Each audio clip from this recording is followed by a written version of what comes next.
Right, so the mic is hot, so. Yeah, got it.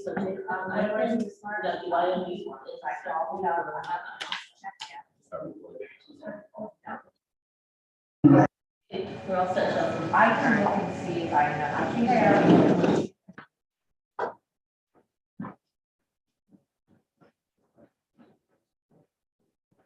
Can you make me co-host, please?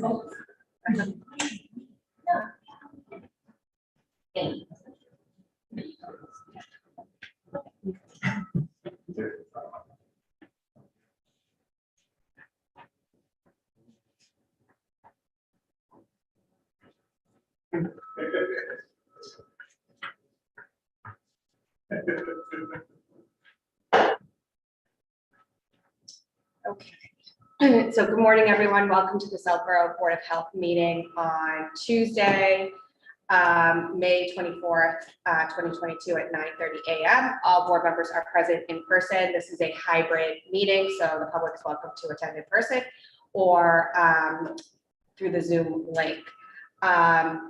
And first order of business is public comment. If anybody has anything they would like to say in the room, please come up to the front desk or in the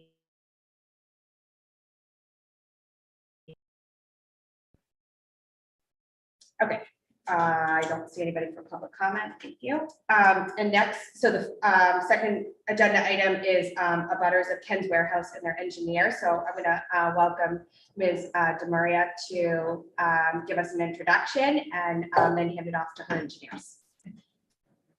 Oh, I'm sorry, Mr. Farrington is on. Hi, good morning. Thank you for having us. I'm Kevin Farrington, 58 Flag Road. And so you probably wonder what we're doing here today, and so am I. But in the long 2-year saga of Ken's, while we're trapped at home during COVID and listening to truck noise, we've been working with an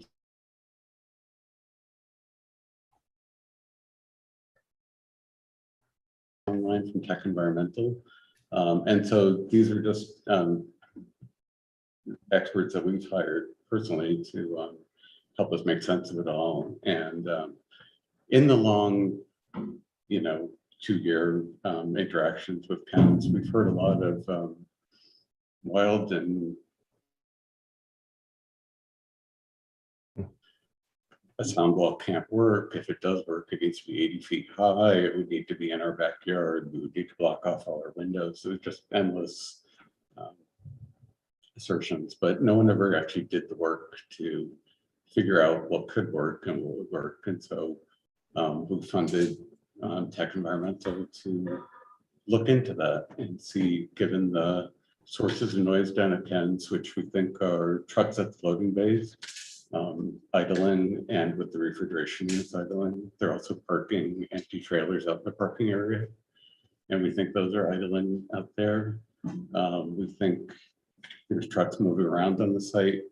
And there's also what we've seen some nights when we can't sleep and I drive up with her at 1:30 in the morning.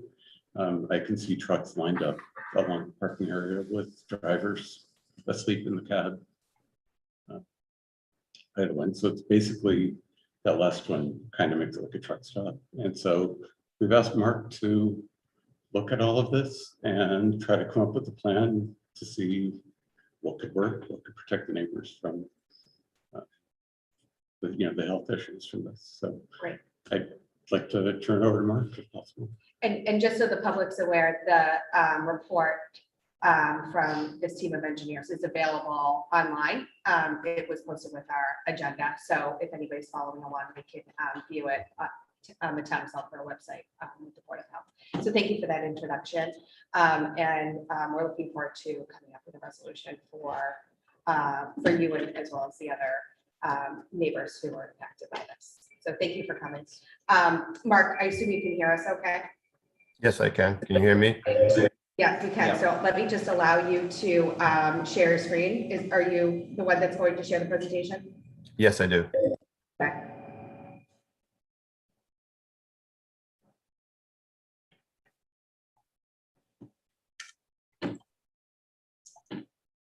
Let's see. Can you see this? I'm not sure. Hold on, I'm not.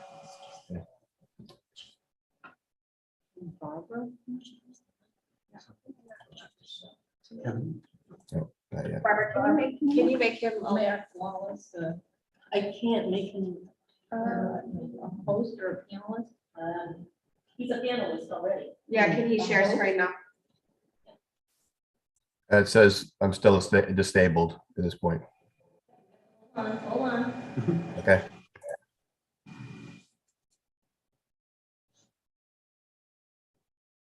Can you share now? Yes, I can. Thanks, Barbara.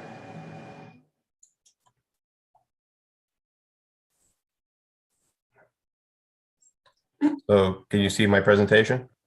Yes. Yeah. Okay, thank you.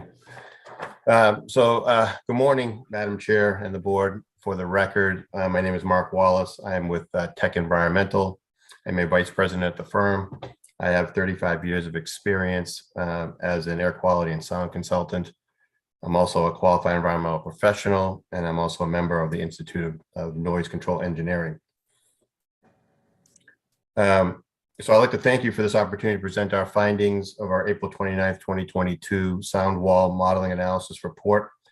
My presentation will be approximately 20 minutes, followed by my colleague Patricia Rosa, who will share our acoustic model virtually, which will provide the board an opportunity to see the proposed sound wall in 3 dimensions. So Tech Environmental was retained by Debbie Demura and Kevin Farrington at 58 Flag Road in May of 2021.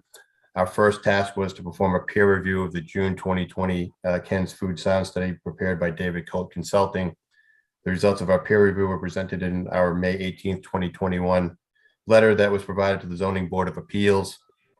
This was followed by a site visit of Ken's Foods operations with Jim Bourne from Ken's Foods, Attorney Pizzoni, and David Cote.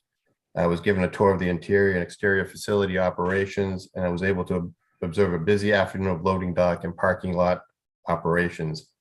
Upon completion of that site visit, it was agreed upon that Mr. Cote would share his sound and traffic data used as part of our as part of his June 2020 sound study report. Tech evaluated the sound and traffic data results and found a strong correlation that the facility does contribute to elevated low frequency sound levels during nighttime operations.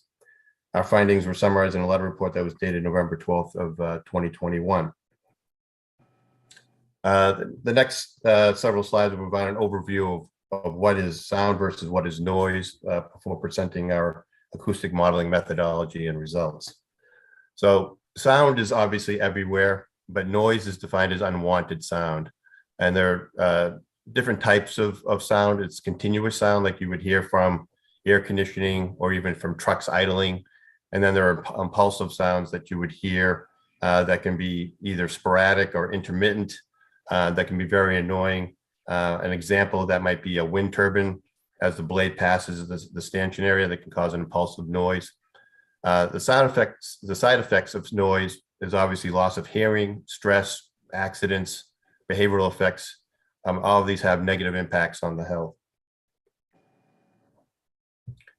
So sounds are pressure waves. They have different frequencies. The human hearing is between 20 and 20,000 hertz. And then there's ultra low infrasound sounds that are less than 20,000 hertz. Again, something that might be related to wind turbines.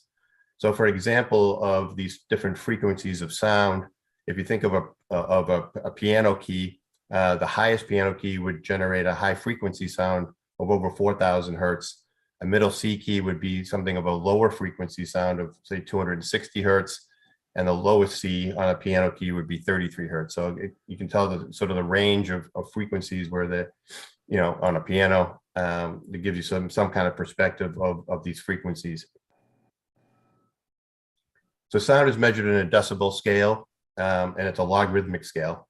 And so when you see reports that show decibels in dB, that is the abbreviation for that. Now, for every doubling of distance from a sound source, and in this case, we're talking about trucks, reduces the sound pressure level by 6 decibels. So if you took a sound measurement from a truck, say 10 feet away, and then moved another 10 feet away from that sound pressure level would be reduced by 6 decibels. And if you went to 40 feet, then it would be another 6 decibel reduction. When you have two sound sources that produce the identical sound levels, say 2 trucks, they would produce a 3 decibel increase in sound level over 1 truck. So sound levels are not added arithmetically, but logarithmically. So if you're looking at 2 sound levels that are 40 decibels, it doesn't produce an 80 decibel sound level, but it produces a 43 decibel sound level. And if you increase the sound level from 40 to 45, that increase would go to 46. So it'd be a 1 decibel change in sound level, or 6 decibels above 40. To put this in perspective, a 3 decibel change in sound level is just perceptible by people. If you have a 5 decibel change in sound, that's a noticeable change. And then a 10 decibel increase or decrease is twice or halving of the loudness of sound. Now, sound levels have different weighting scales that are used in the industry. A-weighted compensates for a sensitivity of human ear. So when you see sound levels that in a report that say A weighting, that's a dBA sound level. And what it's saying is that it's taking into account that the sound levels are mostly focused in the mid-frequency level. So there's very little correction factors that go with this A-weighted scale. Some sound metrics that are used typically, there's the LEQ sound level, which is an A-weighted sound level that's over an equivalent sound level over a period of time. This is considered the average sound level. There's the L90 sound level that's exceeded 90% of the time. This is the sound metric the Mass DEP noise policy is based on. It's exceeded 90% of the time, or it's the 10% of the quietest time. So if you looked at a sound measurement over a 1 hour period, it would be the quietest 6 minutes in that 60-minute measurement. The Lmax sound level is the sound level that we measure the maximum sound level during that time period. It's typically around 1/8 of a second of that measurement period. So that's the maximum sound level. Some common outdoor sound levels range. So the hearing threshold is 0, and then and then up to 105 for a train noise. Typically, noise levels that you hear in the ambient are usually in the 35 to 55 range. And if you are having a conversation with somebody 3 feet away, that's about 65 decibels. So this gives you some perspective of what the decibel scale is that we're talking about.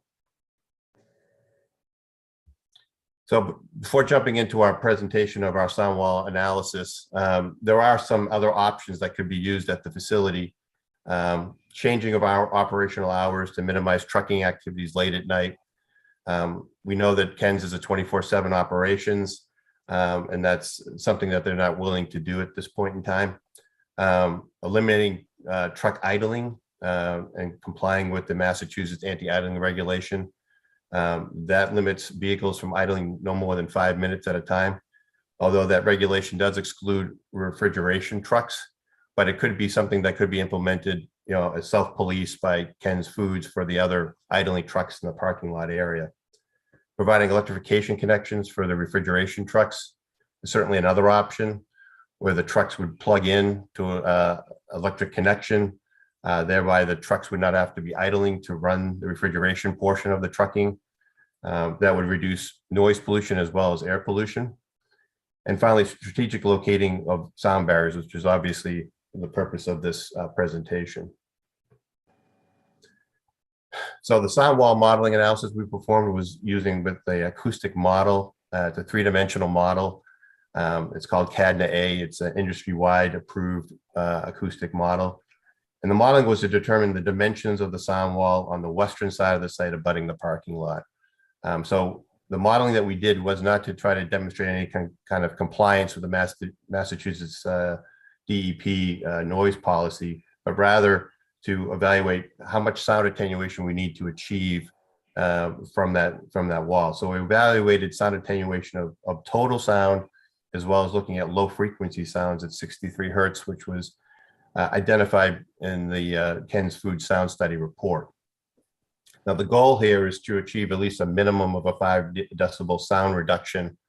As we talked about in my previous slides, a 5 decibel change is noticeable. It's also a criterion that's used by the Federal Highway Administration to determine the reasonableness and feasibleness of a sound wall on a highway. It's also been adopted by the Massachusetts Department of Transportation. Now, some of the assumptions in our model, we used the Ken's Food Warehouse expansion plans from August of 2021 to ensure that we had the proper dimensions of the building as part of that expansion. We included 12 receivers representing residences on Flag and Eastbrook Farms roads. Those are the abutters that have been of most concern about the noise from the facility. And we looked at both at the first floor and second floor levels of those homes. Now, the acoustic model was calibrated based on sound measurements that were included in the Ken's Food sound study. So that way we can ensure that we're accurately assessing the sound levels propagating from the facility towards the abutters. This is a figure that's in our report that identifies the 12 receiver locations and their addresses. The black and white dots represent the homes, and then obviously the facility is off to the east. So this is, as I said before, mentioned in or shown in our letter report. We've also included terrain data provided by the Mass GIS. So we laid out the appropriate topography of the area. That's important, obviously, to determine the propagation of sound from the facility. The sound sources that were included in the modeling were 12 refrigeration trucks idling at the loading dock areas, which is approximately half the loading docks, 12 trucks idling in the parking lot, and 16 trucks driving around the parking lot. Those numbers weren't pulled out of the air. They're actually from the traffic data and sound report from David Cote. As part of the acoustic modeling approach, it was an iterative modeling analysis to determine the appropriate length and height of the wall to achieve that 5 decibel reduction, not only at the first floor, but the second floor of the residences. So based on that, the dimensions of that wall would need to be 16 feet tall and 920 feet long. We'd also recommend that the density of the wall would be 5 pounds per square foot at a minimum to help reduce the low frequency sounds that could penetrate the wall itself. We'd also recommend that it be absorptive on the inside of the wall facing the facility so that the sound wouldn't be reflecting off the building and bouncing around the wall itself. This is sort of a similar design as to what the existing sound wall is at the facility currently. So this is a figure from our report that shows the sound barrier that we're proposing. It extends from the north, where we're taking credit for the extension of the building here, and then heading to the south, it follows the roadway and the perimeter of the parking lot area, as I mentioned before, extending 920 feet and 16 feet tall. So the modeling results show that we could get a total sound reduction of 5 to 8 decibels. And in most cases, we were getting 7 to 8 decibels. So certainly above the 5 decibel minimum reduction that we were looking for. Looking at low frequency sounds, we were all able to achieve a 2 to 10 decibel reduction. And again, majority of the homes were getting 9 to 10 decibel reductions in the low frequency sound levels. Where we were achieving lower sound reductions were due to the fact that they're already having some sound reduction due to topography in the surrounding areas. So we produced sound contour maps, showed the estimated sound levels with and without the sound wall. Again, this is a figure from our report. This is showing the sound contour line. This is the facility in white. The red line indicates the 50 decibel sound level, and the red and white dots represent the abutters or the receivers in the model. Now, right now in this figure, they're showing them as red and white because we had set a criteria of at least achieving a 5 decibel reduction. So obviously there's no sound wall here, so they're not achieving that. And you can see how extensive the sound is from the facility without that wall. Now, when you put the wall in, that sound contour collapses very close to the facility itself. And now those receivers go from red and white to black and white. And so that's indicating to us that, you know, in our model that we're achieving a 5 decibel or greater sound reduction. So that's a summary of our report. What I'd like to do now is show the three-dimensional model. So I'm going to turn it over to Patricia to open up the model, and then we can walk through that. And then afterwards, we can answer any questions you might have with regards to our analysis or assumptions or any other questions you might have. So Can I be allowed to share my screen? I think I have every participant allowed. You are. It says you cannot start your screen share while, oh, maybe Mark, if you stop sharing, I Oh, think yeah, they'll let yeah. me. Yeah, hold on. Yeah, I forgot to stop sharing. There you go. Thank you. Can everyone see this? Yes. So this is the two-dimensional version of the model that we were talking about. Focusing on the facility side of things, I wanted to point out a few things. First is the sound sources that I talked about before. So the yellow cross marks are the closest to the building, are the refrigeration trucks idling in the loading dock areas. And then we have the trucks idling in the parking lot area. Those are the additional 12 that we have. And then the line is the trucks moving around the site, entering and then exiting the facility. And then the blue and white dots represent the receivers that we talked about, and the red line is the sound wall that we're proposing. So Patricia, if you can switch it to three-dimensional. So this gives you a little bit of a perspective here. Hopefully you can see this. So this is on the facility parking lot area. The gray box in the background is the building, and in the loading dock area. And then hovering there are the receivers. So they're at a certain height. Not receivers, I'm sorry, the sources, the truck idling at a specific height for those operations. And then if you can also see the yellow line that's going around the parking lot. That's the trucks driving around the parking lot. The red area is the wall itself. So you can give you some idea of, and when you look in the distance, you can see how the terrain looks around the site itself. And in the far distance, you have the blue and white dots. And so they're on top of each other because they represent first and second floor areas. If you scroll around the other way, you can now see that the wall is blocking the sound sources. You have the building in the background, and if we pull away a little bit, you can see the sources in the parking lot area, and then the wall that we're recommending for this. So if we maybe go to that receiver location, Patricia. Okay. That's one of the closer receivers. I think that's on Eastbrook Farm Road. Yep. And we scroll around this way here. It gives you an idea of, what that wall would look like in the distance, and how it's, basically protecting all the sound that could be produced from the facility itself. So, the concern here is not only about the refrigeration trucks, but also the other trucking activities that go along in the parking lot area. So, based on our modeling analysis and doing a very detailed modeling exercise in an iterative process, we tried to make this wall manageable enough that, we're not saying it has to be 50 or 60 feet tall, but something that at least blocks the line of sight and achieves that 5 decibel sound reduction at the closest homes.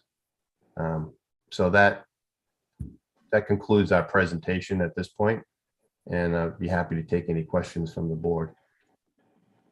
I have a question. I'm just curious how much, did anybody know, like, price wise, how much these walls are gonna? Typically, just as a ballpark number, they are, of course, with things the way today are with inflation, you have to take this with a grain of salt, but typically we use $50 a square foot as a number. That's a number that's also used by MassDOT when they're estimating cost of sound walls. And this is how many square feet? It's 920 feet long by 16 feet tall. So 16 times 920 is 14,720 square feet times 50. That would be $736,000.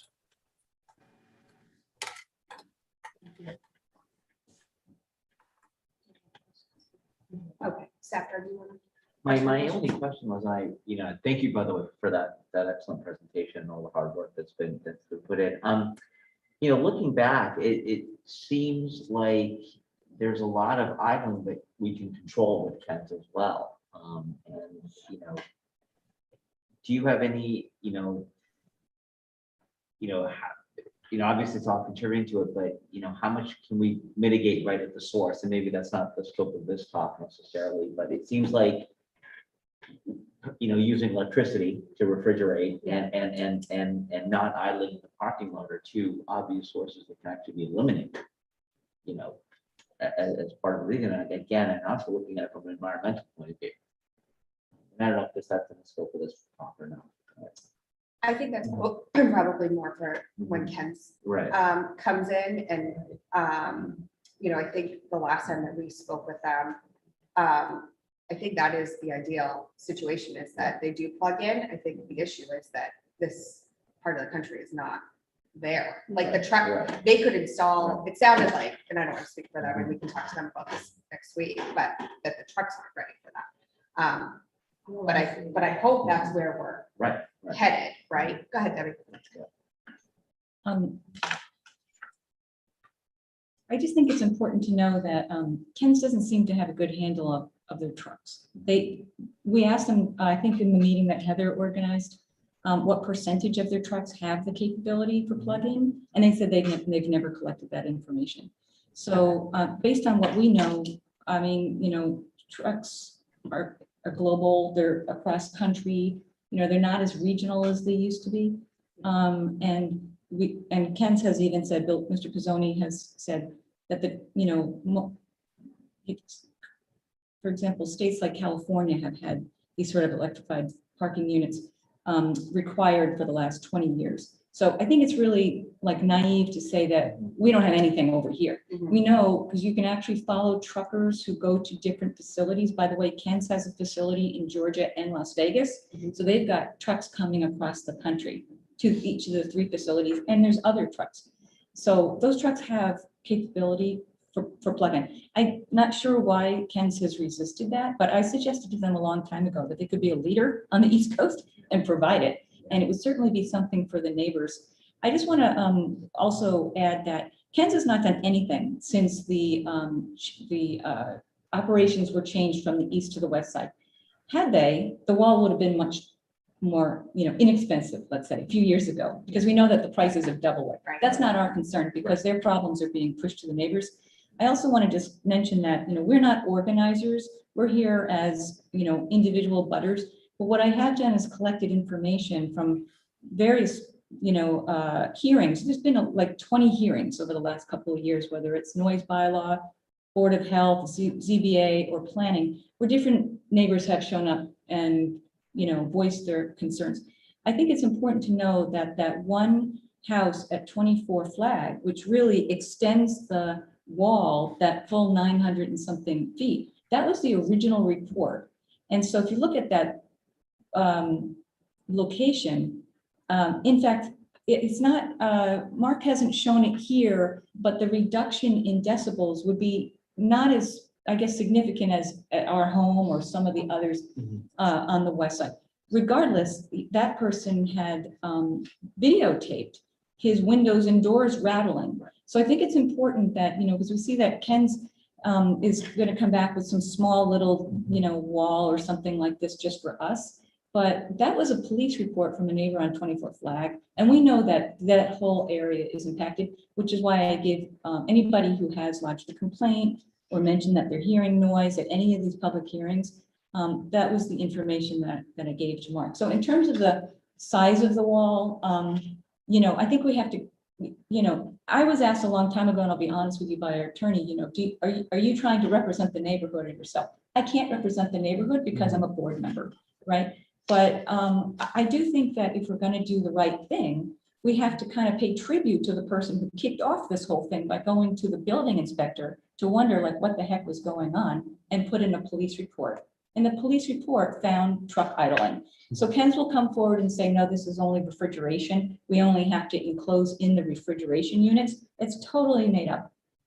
Because and I spoke to the police also. The police who have gone down there say there's truck idling. They'll turn off the cabs for a little while the police are there, and they wait 7 minutes and they turn on their trucks again. And then they roll 10 feet and they'll turn them off for the police, and then they'll turn them on again.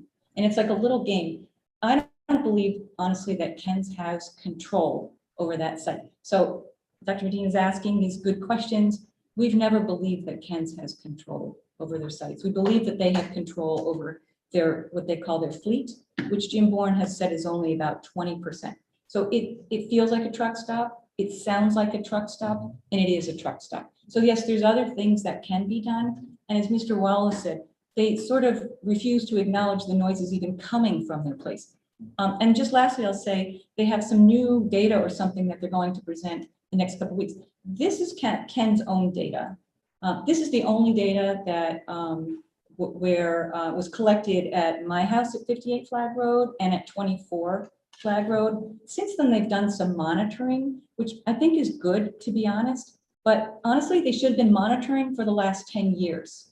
So they're only monitoring because we're making a complaint. But that's not real data. This is real data. This is modeled off of the data that Ken's had given us, which we said we would try to look at, even though it doesn't meet Mass DEP. We're still able to have this type of information, which we're hopeful the board would accept. Doesn't meet Mass DEP requirements, no. They may be exceeding the standard, but we're not sure because the study was never done. Yeah, and I would just like to say, I hope that any kind of noise mitigation in the future would require any site, not just Ken's, to do their own sound monitoring so that we don't have to. Right. I'd like to offer one more piece here. If you have any questions about Mass DEP standards or low frequency sounds or. Yeah, I haven't gotten to, I was gonna let Dr. Medina finish and then. You I don't can have ask to my go to questions. the report. So, Or that was it, okay. sorry, Mark. That's right. Thanks, Mark and Patricia, for that presentation. What was the time period that the receivers were at the residences? So in this case, we're looking at nighttime operations. So, when we did our acoustic modeling, it was based on that nighttime operation that I mentioned, the 12 trucks and the 12 trucks in the loading dock area, the 12 trucks idling in the parking lot. But you said you had receivers at. Yeah, your these houses? are modeling receivers. They're not measurement receiver locations. So what these receivers are essentially receptor locations where we take the sound from the facility, the model then propagates what the sound level would be at those homes. Not actually receivers at the site. You're doing a model based on the distance and That's correct, right? So can you, and this is in your report, I believe, on, I think it's on page 7 of your report, and it was also in your slides. I don't remember which slide it was, but it has the red lines, and I think it's the one without the 16-foot wall. Can you explain kind of the variation and why this isn't like a circle around where the central noise is coming from, like why there's that big kind of indentation in that red line? Sure, I'll try to do that. Let me see if I can. And I'm not a sound expert, so No, sure. Yeah, Understood. how this works. Okay. So let me just let's see. I'll just pull that back up again.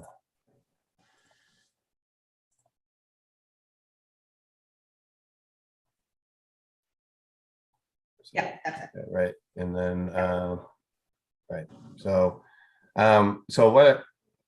what this is taking into account is that there's topography in this area here. So if we had a single point source, I think what is what you're getting at, is that you would, if there was no topography or no other buildings in the area, yeah, you would have a circular sort of propagation of sound. What the model is doing is, it's, for one thing, it's not one single point source. We've got 24, point sources in the parking lot, plus trucks driving around the parking lot. So there's multiple sounds going on simultaneously. And so when that sound propagates from there, it's expanding out probably much farther than a single point source. And then for this part of it here, there are certain terrain features that are helping to either mitigate the sound, because I know there's some terrain in this area so that way this part of the contour line is not expanding further to the north. And so here there's a lot more open area, it's a little bit flatter. We can open up the model again and show you, how that terrain looks. And so the sound is going to follow the terrain pattern of the area. And that's why it's important to make sure you get the topography accurately assessed in the model. And how much do trees play into this, or is it really on the grade of the land? So in our model, one assumption I didn't mention is that there are, if you were assuming like a flat plate, hard surface like a parking lot, there are certain absorption coefficients that are used in the model. In our case, for the area, we've assumed that this is basically unfoliated and somewhat absorptive of the sound from the topography in the area. So we've accounted for the fact that it's not totally absorptive, but that it has some absorptive characteristics related to due to some foliage and trees in the area. Okay. And do you mind going to the next slide, please? Sure. Okay. So here, this is assuming the 16-foot wall, correct? That's correct, right? So, and I know this is kind of out in left field, but one of the considerations that maybe we can build some factor into is, let's say that we have a microburst, because we know that that's happened in town before, right? Where it takes out a whole bunch of trees, and I think that's East Brook Meadow on the right there, like right next to that line, and takes out a whole bunch of trees between Ken's and that location. How much would that, I just want to make sure whatever we do that we're mitigating any risk of that red line going back over that resident's house. So is there any assumptions built into that, Mark, that, we have a little bit of a buffer, at least if something, unfortunate were to happen over there? And that was just a weather example. Yeah, so going back to our assumption, the factor that we assume is that there are two things that we're assuming here. One is related to what I talked about before, is the terrain and how much it absorbs the sound. And the factor that we use is a year-round factor, which takes into account that there are different changes related to snow cover versus non-snow cover, those types of things. So this is based on sort of a seasonal average or annual average type of thing. Secondly, our assumption here is that we're being conservative with regards to atmospheric conditions. And what I mean by that is we're assuming that the sound, that there's what we call a atmospheric inversion. Basically, it acts as a cap at the lower end part of the atmosphere, so that the sound cannot escape out and be reduced.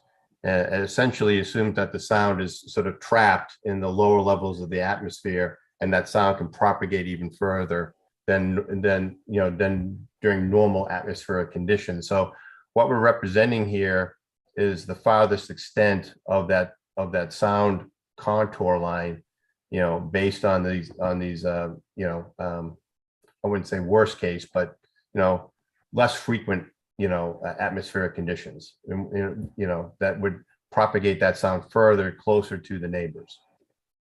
Okay, thank you. And in your tables for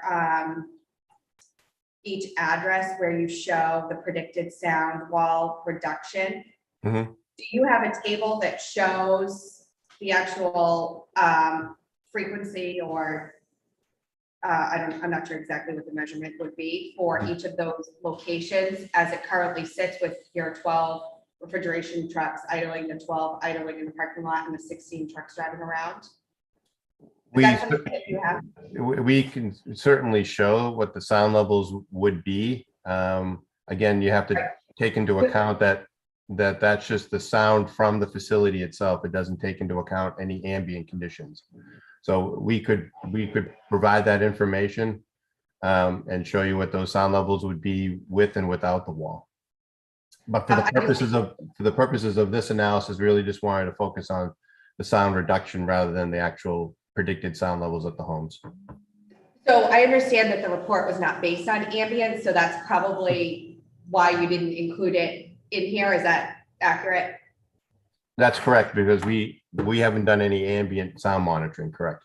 Okay, I understand that. So you're just going to, so are you confident then that these sound reductions are going to result in the residents not hearing or feeling any noise or vibration? I wouldn't say I would base my opinion that they would never feel it. What we were trying to achieve was something that they would get a noticeable change in sound levels. So it's not, I wouldn't want to say that it's going to protect, and be that they would be totally silent from the facility. We were trying to come up with a reasonable approach based on science and based on industry standards that they would get a noticeable change in sound levels and an improvement in noise nuisance conditions. Okay, that makes sense. Thank you. And my last question is, again, I'm not a sound person, so you're going to have to educate me here. How much does the distance from the noise to the wall and the height of the wall play into what is going to continue to go over the wall? And hopefully that makes sense. What I'm concerned is the amount of distance between, especially the base with the refrigeration trucks, and the distance to the edge of the parking lot, and what would go over and how that would be absorbed or not absorbed. Yeah, it's a very good question. So what we typically tell people is that obviously, if you're going to put up a sound wall, you want to put it in a location that's either one place or the other. One, either very close to the source itself to maximize the sound reduction, or very close to the receiver. If you put this sound wall, say, in the middle between the receivers and the facility, it would essentially probably get nothing from it, because the sound would just go around it or over the top of it. So, yes, it is important that the sound wall is close enough to the sound sources here. So we've taken that into consideration in the model, because we looked at it from not only the parking lot operations, but also from the sources from, in the loading dock areas. So we were able to, in our model, parse out the sound contributions from the truck refrigeration trucks versus what coming from the idling trucks. And we wanted to make sure that are we still maximizing the sound reduction from the wall, even for those sound sources that are from the refrigeration trucks that are further away. And the answer is we're getting good sound reduction from that. Sorry, I have another follow-up to that. Have you had success with this type of recommendation for other sites that have truck traffic? Yes, we have. We do a lot of work in for these types of facilities. Obviously, I'm not sure if you've seen, but there's been sort of an explosion of warehouse projects in the state of Massachusetts because of online shopping. I've never seen that in my total career, how many warehouse projects I'm currently working on in Massachusetts. And so this is obviously a big concern for abutters that may live near them. So we're always looking at recommendations for if it need be that these sound walls are installed. And we've had success at reducing, and making sure they comply with the Massachusetts DEP noise policy or the local noise bylaws, based on these walls. I think the key really is making sure that you've done, the necessary, work in the model with regards to what we've done here, trying to size up the wall appropriately. And then, in the past, we've also been asked to go out and do demonstrations after the fact to make sure that you are getting that sound reduction. I have one more question, Chelsea. Go ahead. Yeah. So going back to the tables that you shared earlier that I looked through. So table 3, and then this is where a little my education on sound. This was in the handout that we got, and not on your presentation. We talked about some of the individual residences, and I looked at when you had some predicted sound wall reduction at 63 hertz. So 24 Flag Road only had 2 decibels less. And then 7 Eastbrook Farm Road on their second floor, their sound reduction was only 2 decibels less. So, my question is, are we going to be able to mitigate enough for those closer butters? Going back to what Debbie asked, because that to me may not, and I don't, would that be significant enough for these residences that are really, really close? Yeah, so for 24 Flag Road and 7 Eastbrook Farm Road, on the, let's take Eastbrook Farm Road. When we were doing the modeling for that particular location, what's happening there is that there's some terrain that's actually in front of that, and as it already acting as a buffer or a berm, so to speak. So you're getting maximum sound reduction, at that first floor level.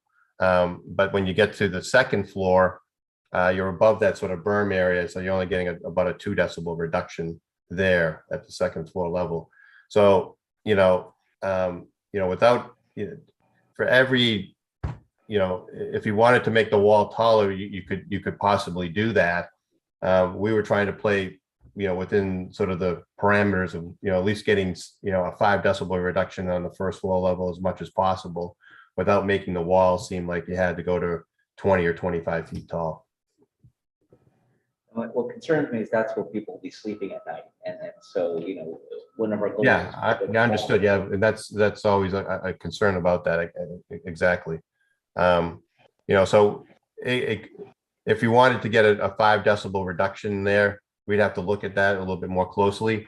You might get for every additional foot on top of a wall, you might get another decibel.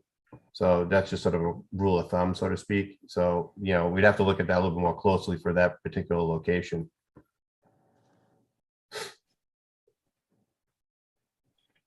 It is getting, at least on the total sound, it is getting, at least the 5 decibel sound reduction.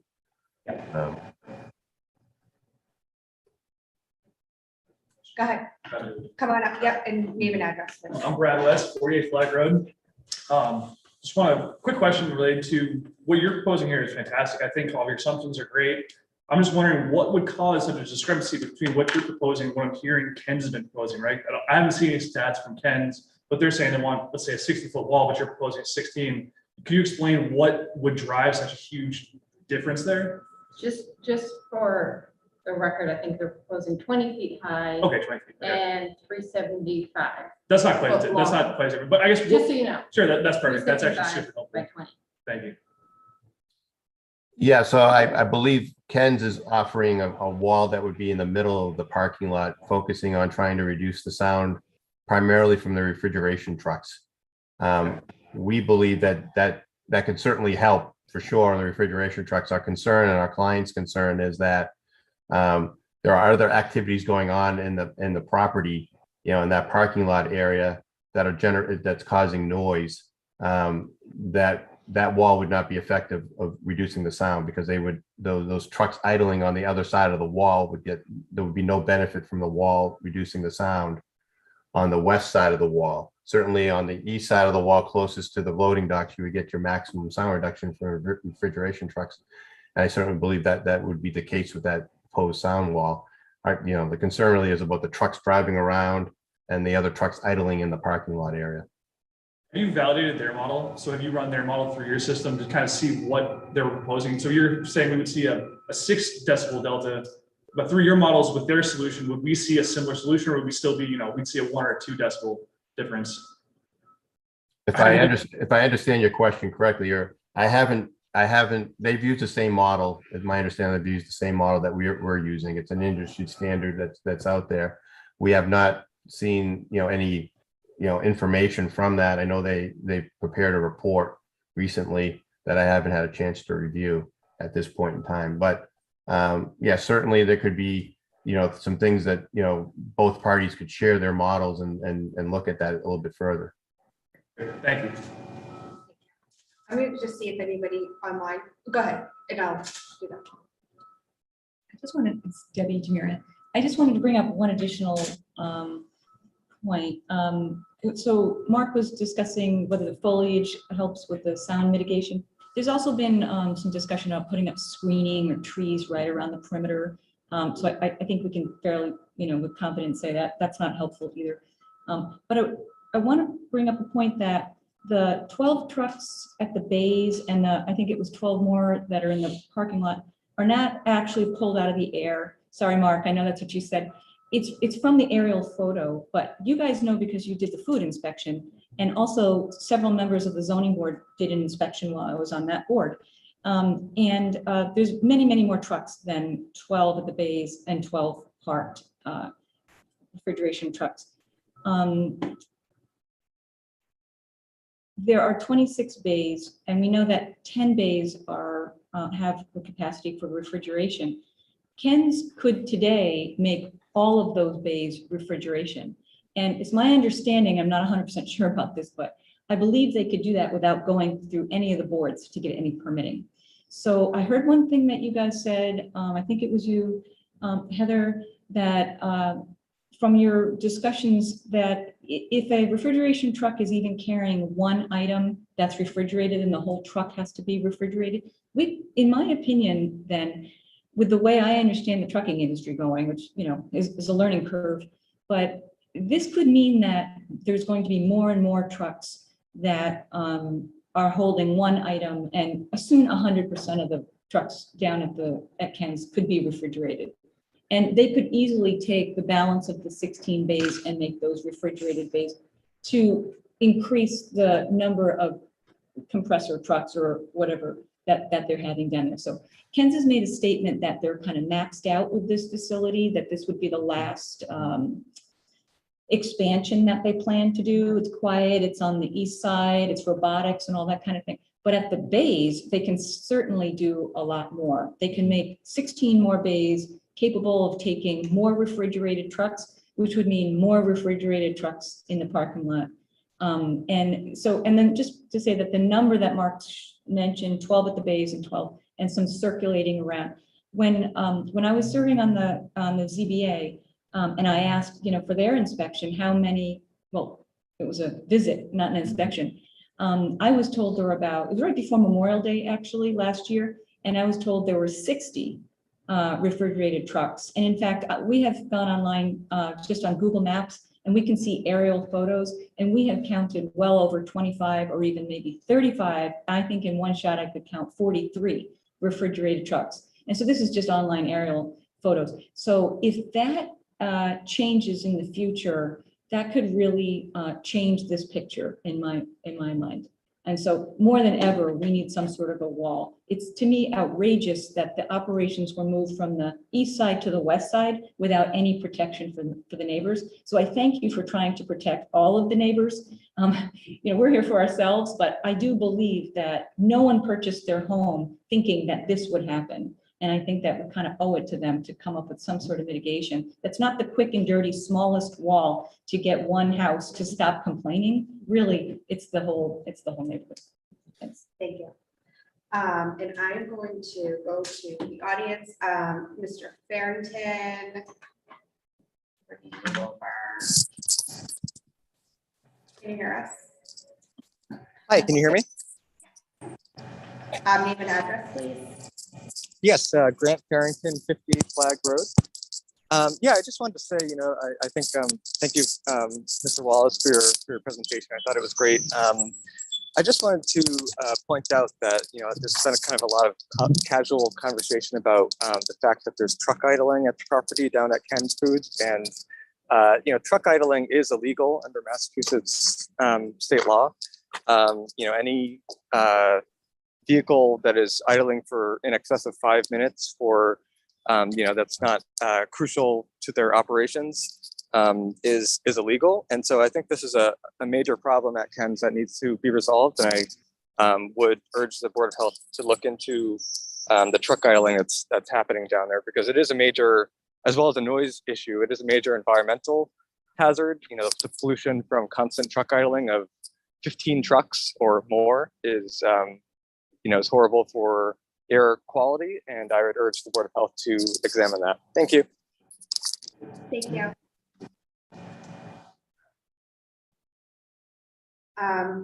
Does anybody else in the audience, either online or in the room here, want to comment on the report by Tech Environmental or have any questions? I do a quick question. Oh, go ahead.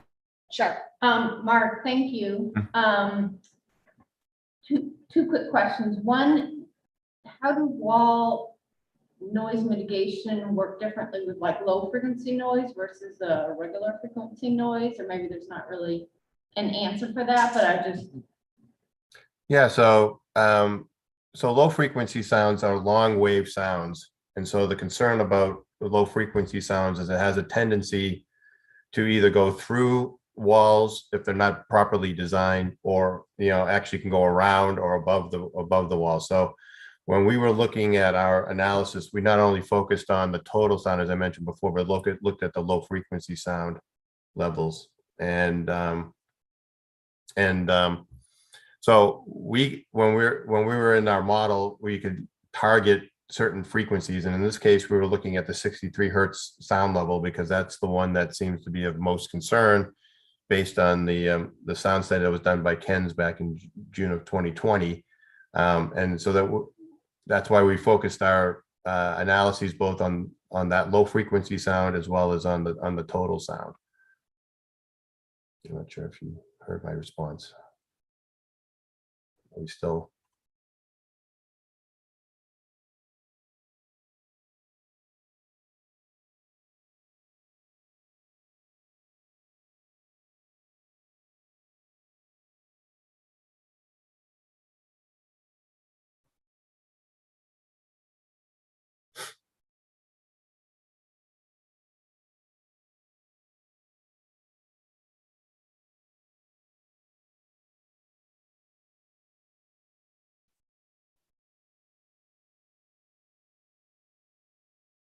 Hello?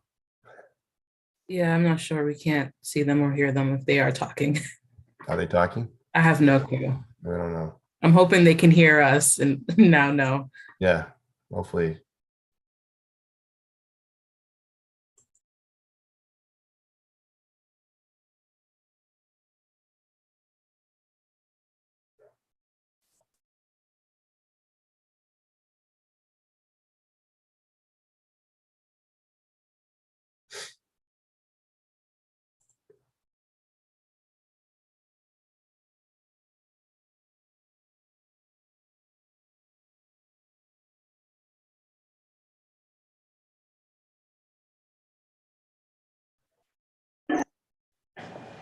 Okay, we're back. I apologize. Mark, did you hear Heather's question? I heard the question. Her question was with regards to low frequency sounds and the sound from that, and I gave an answer, but I probably have to do it again.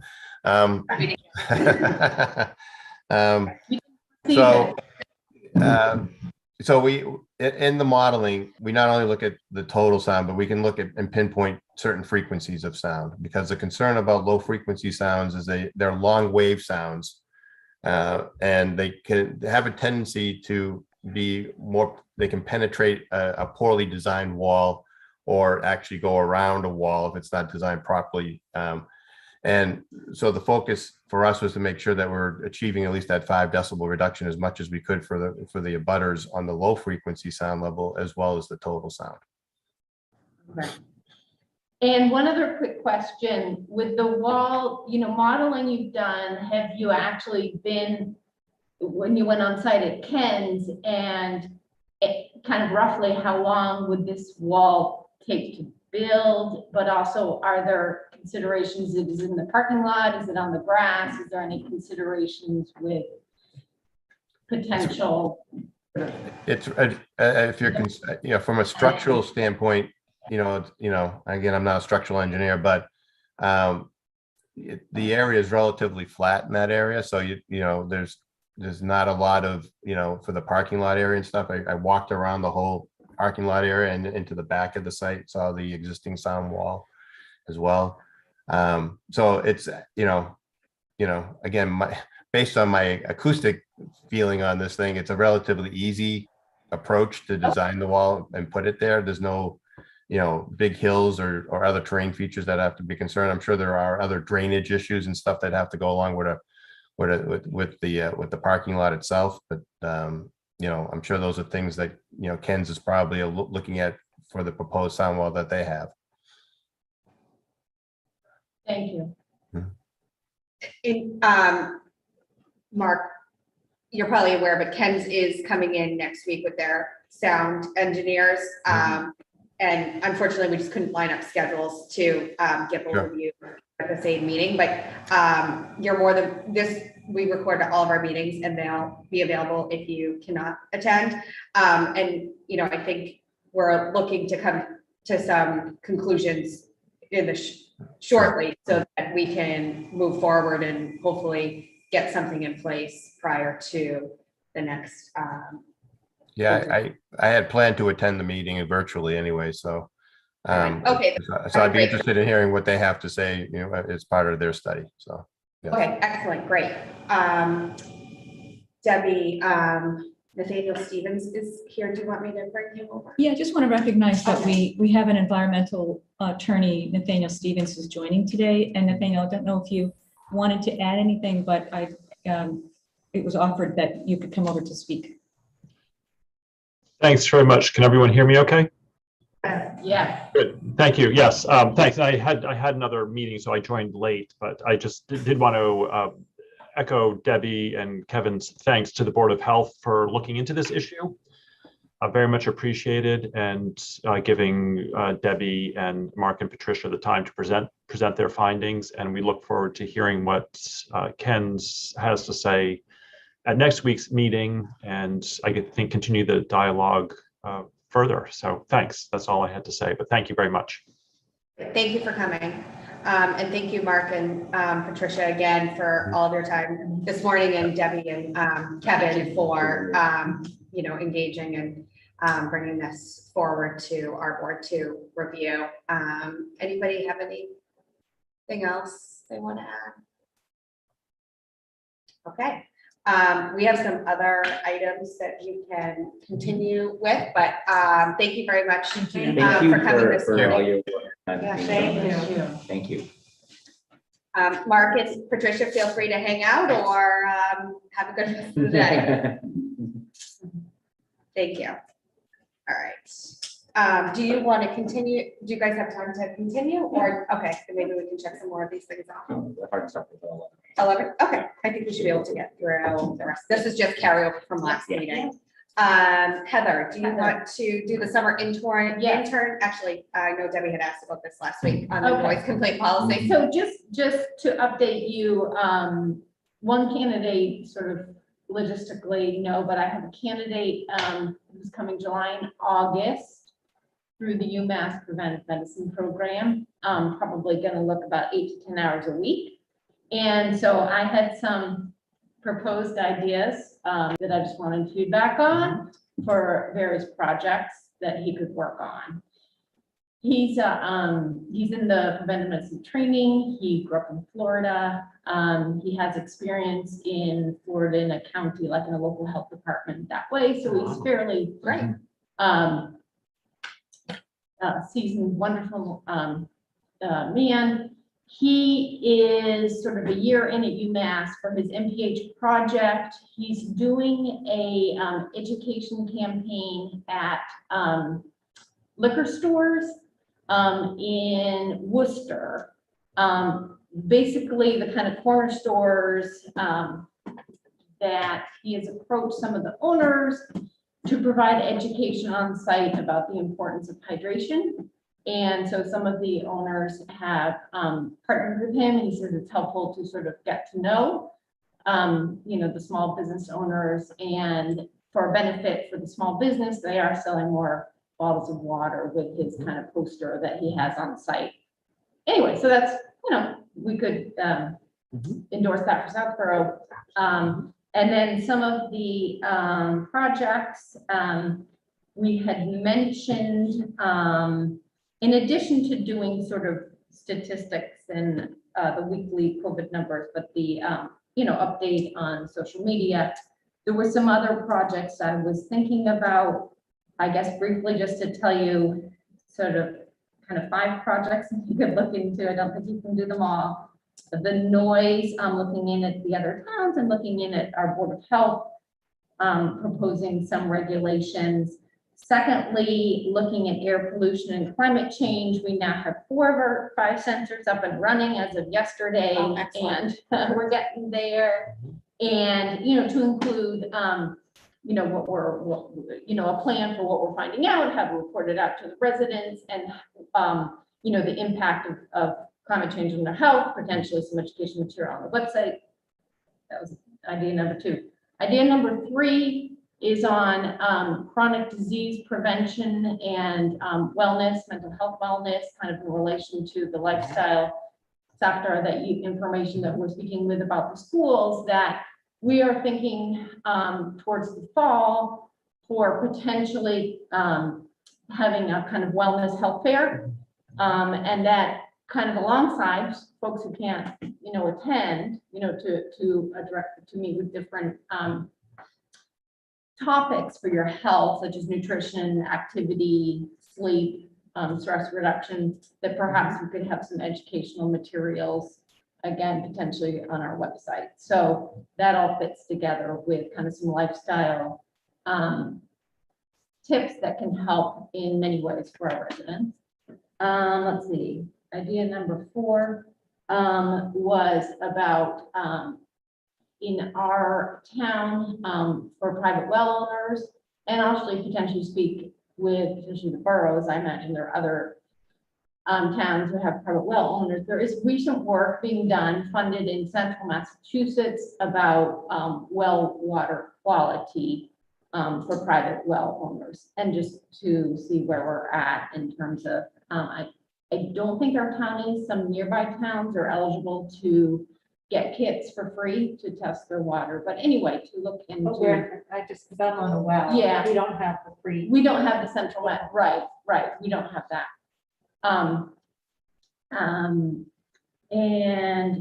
So that was the bulk of them. And then remember also with the fall potentially was when we would look at the next 5-year vegetation plan. And again, to look at what are other towns in Massachusetts doing with their safe passageways, and some other research on that. So then when we do that, we'll be looking at the 5-year plan. So those were just some that.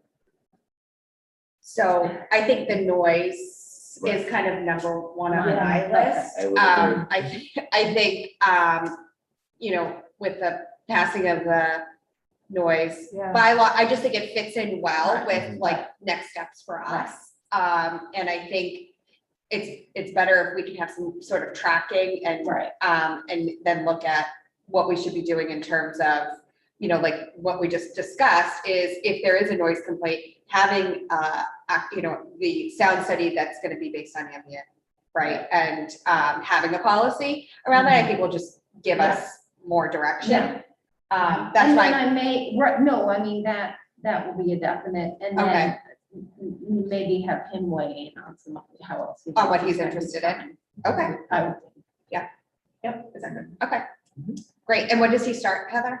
July and August. Great. I think it'd be great if we could have him at a board meeting, Yeah. just Oh, to yeah. meet him and welcome him. For sure.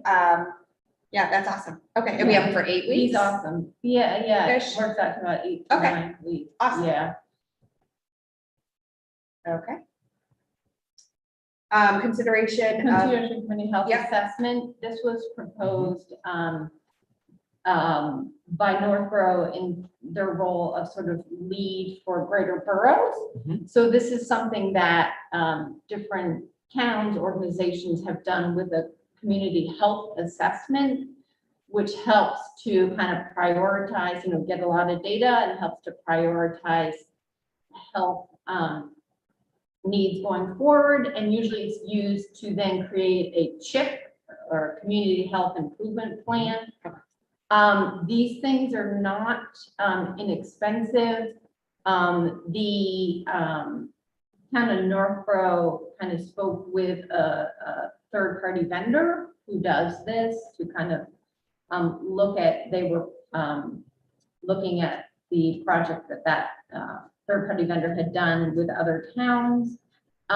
This has been done back in 2019 by the Metro West Health Foundation, but that was sort of 20-something towns. Things have changed since then, and that data did not incorporate many residents from Northborough, Southborough, Westborough, and Boylston. Those are our towns that we're considering. So this idea is being kind of loaded by the 4 towns, boards of health, to kind of gather an interest level. What we were quoted for having the third-party vendor was somewhere around $60,000 to $150,000. Obviously, the bigger end would be, I think, maybe if they took all 4 towns in, or, you know, some of our towns. Other towns were talking about potentially using ARPA funds to put forward this. So the 4 towns, we wanted to gauge sort of interest level in terms of finding more about the community health assessment. As I said before, there are third-party vendors who do this. There may be you know, some smaller, some of the health organizations or the hospitals may be willing to do this sector, you know, for Yeah, towns Milford that Hospital less, did and one. how did, you Yeah. know, Yeah, I think That both was Metro West Medical. my and other Milford question, yeah, Hospital Metro did West that. and Yeah, UMass. so. It so would be is this for kind of the greater boroughs level? Well, or is right it now, actually- we're thinking about which towns are interested Yeah. within our 4. Yeah. And so then, is this something, right, that we would want to do just as our town, or would we want to do it together with other towns? I mean, I think that's all on the table. I think that's a at this good point. question, Right. right? Oh, it is a Because question. I No, think but if I you- know some of the towns are at least interested. I think if you just do it for the boroughs, right, then you're missing what's at the town level Correct. and vice versa. Mhm. So I think it would be more beneficial to have it include the individual towns and the regional or Right, that's the, just it, do both, I guess. I would be in favor of that, because I think if you don't have the other side, then it's like it all has to work together, right? So I'd be interested in understanding like the scope of it. And then I think we probably would need to put in a request for ARPA. Right, On this. right, exactly, Okay. exactly. When does that need to be decided by? So the ARPA committee has completed their work and they're finishing, they're finalizing, just tweaking a few things tonight. So I would say sooner rather than later, because the final report will be in. And there was, Board of Health was included as one of their recommendations, but it was not for this in particular. So I think we just would need to explain what we're looking to do. I think we probably just need to get some, we need to understand if everybody's going to engage from a town, all the other towns, right? And then we can put something together to frame what exactly we're looking for.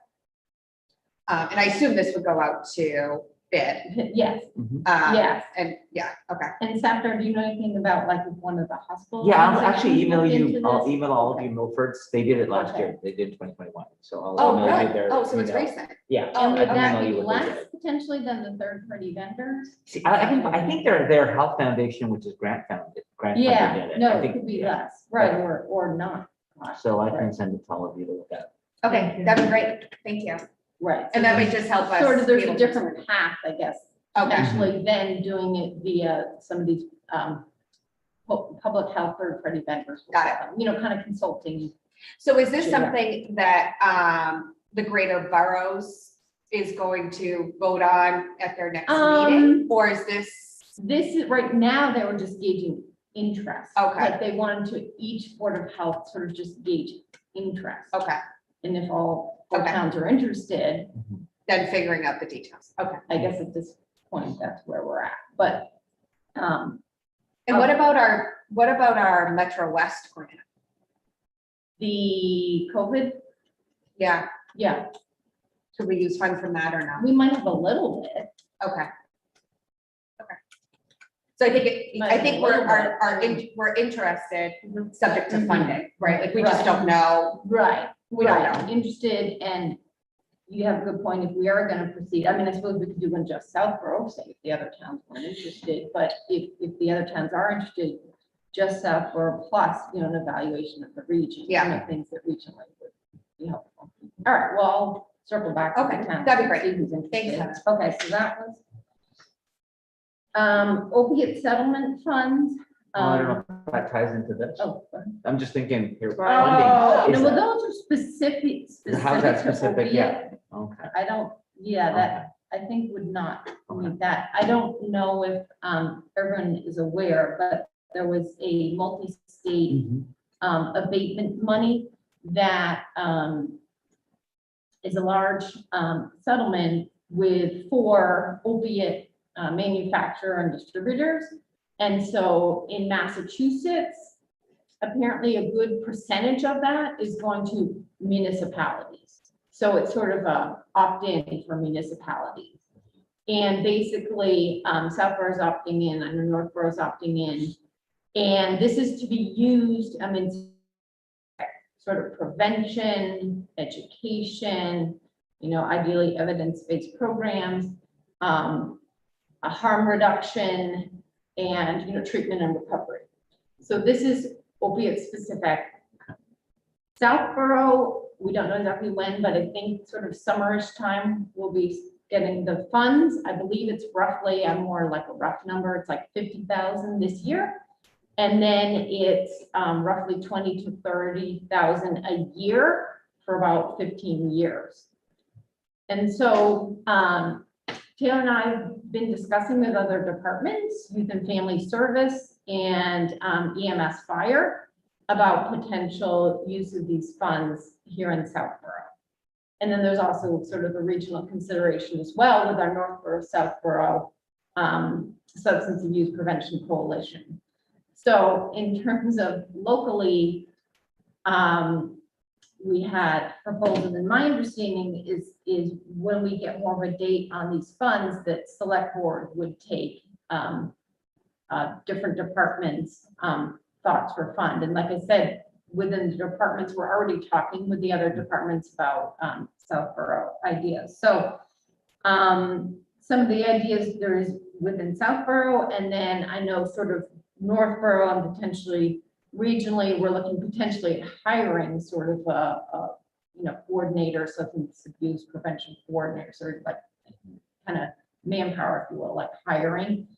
And then kind of with the department work, we've spoken with youth and family and EMS fire about potentially Narcan availability in public buildings, but more specifically, the other towns have had good results with Narcan training, that each town would train a few employees who would be able to assist the public in a one-on-one appointment with Narcan training. So it's like a train the trainer. There would be a cost to training this provider and the provider in our town. And we're looking at Taylor and a couple others, I think maybe prior EMS, someone as well, to be knowledgeable in helping our residents who want a one-on-one appointment to learn Narcan. EMS had mentioned follow-up referral programs for family members in terms of identification with their agreement when they were in calls, in homes. Potentially, we have one site for medication take back, but potentially expanding to more sites for medication take back, maybe another site for sharps just take back as well. So other harm reduction strategies. So those are some of the things we spoke about in terms. Anything else, Tim? No, I think that was it. Yeah. So Yeah. are you going to kind of put this together in a memo so that we're ready to submit So when to the get funds are ready done? when, Okay. okay, so we have some, like I said, Sapphire only, what is sort of the interest in terms of sort of those programs, and what's the interest in terms of Princeton programs, just from you three, in terms of interest, in terms of putting some more money towards, with Northborough, maybe with other towns as well, about Yeah, I mean, hiring. I think doing it at both all the levels. Yeah. I think the Narcan program would be great Yeah, to and have in that town. tie We in have a with lot of youth key and players family. who are interested in So it. I think that's so, great. Because Yeah. that's a cross Yeah. department Right. program within this town, Right. across departments. Yes, I think youth and family would have a Yeah, training. okay. So all good, I mean. we Yeah. can, Yeah, I do mean, that. I think we can, make the list of the entire universe, and then we'll have to Yeah. pare it down, Yeah. I think, once we actually know what we can Okay. do. Oh, go ahead, Mr. Lynn. You might want to think about schools and prevention in this context. Yeah. Right. We do with our Northborough, Southborough, Yeah. substance abuse prevention, we have, heavy I mean, the money from the settlement, maybe that's. Right. Thank you. And just to update you that SEMA, that was the last item, the COOP, or the continuity update. We're updating the operations. And so it's an update for the continuity of operations plan for our town in the event of an event that would disrupt services. So this is something that SEMA's leading, and each department has kind of primary roles in experience of an event with disruption of services. And so we have the primary roles, we have ones listed for Board of Health, such as, safe food and water, emergency dispensing site, the infectious communicable disease, isolation. We've had experience with that. Right. Yeah. So kind of sooner, but they were going to look a little more in the summer over the process for each department, maybe some tertiary and secondary, tertiary roles for our department. The primary roles kind of were laid out and sounded reasonable, but many other roles in event of emergency for department operations. So just something to be aware Okay. Thank you. All right. I know we didn't have COVID on here, but can we just do a quick Yeah. COVID? Sure. Right, it's not We'll up do there, it. unfortunately. We have 7 more weeks. Okay, so real quick, just an update. Everyone here knows that 5 to 11 boosters got approved. After some discussions, we decided that we're gonna continue to work with Northborough to offer them. We'll do a clinic in the upcoming weeks. The date has not been finalized. It's based on availability of vaccinators. So once we confirm that we have available vaccinators, we'll get that date out to the public. There is good availability for 5 to 11 boosters at local pharmacies right now. So for people who don't want to wait until we get our vaccine in, there's definitely availability. And then for the under 5-year-old vaccines that got sent to FDA, and probably will have an announcement mid-June about the status of that. Okay, so what I'm gonna do is I'll put this on our agenda for next Tuesday so that people are aware and we can give the update. Okay.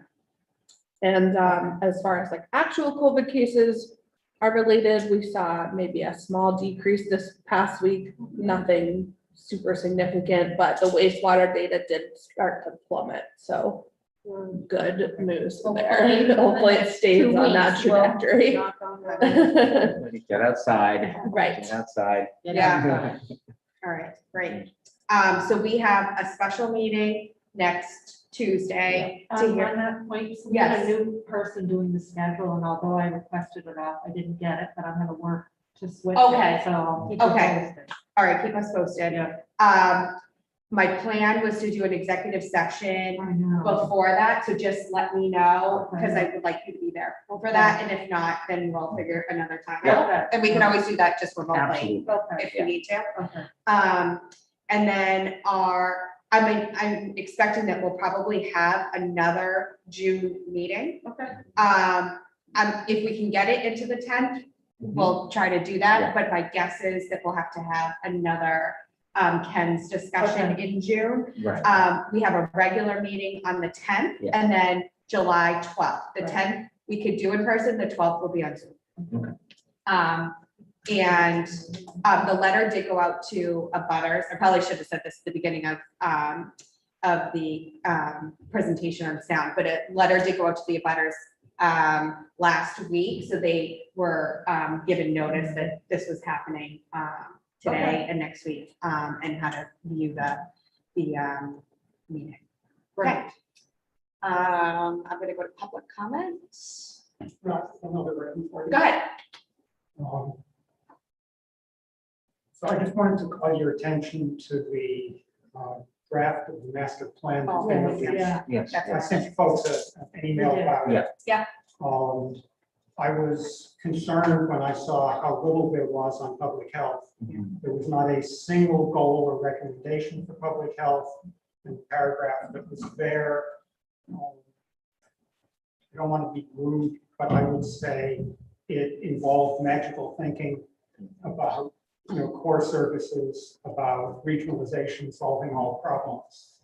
And I think it's important for the board to take this opportunity to get something on the record for the long term, especially considering, the conversations that were had before and at town meeting, where the budgets squeaked by my vote, maybe it was your vote. But it certainly wasn't a lot of votes. I think people need to understand that, the board has had a problem way before COVID, that it was looking at that problem, way before COVID, that, the whole regionalization thing is really good for some services. Right.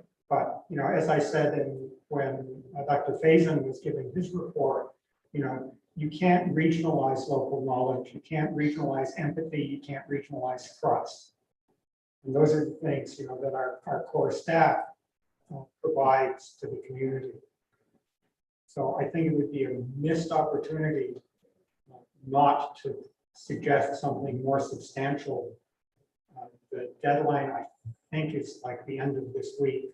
You're welcome to read my comments. You're welcome to the stuff that I helped Mary Lou put together, way back when the first round of budget stuff was going on. I think that's still online on that shared drive. If not, I'll be happy to provide a copy. And I can reach out to master plan and tell them we're gonna discuss this on the 31st. Fortunately, I'm likely to be out of town on the 31st to the extent that you care, but You could zoom in.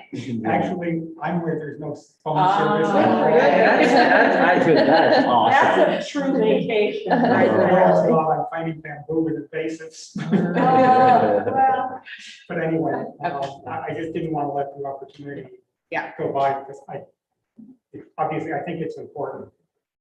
Yeah, so we can add that to the 31st. Thank you. thank you. Thank you. Anybody online want to comment? Feel free to raise your hand. All right, so I move to adjourn. I second the motion about I. All in favor? Okay. Aye. Yeah, that's right. All right, thank you, everyone. Thank you. Thank you. We didn't have to vote today, so. Wow. All right, hold on, I gotta, I think we're still hot on this. Oh, so- Yeah.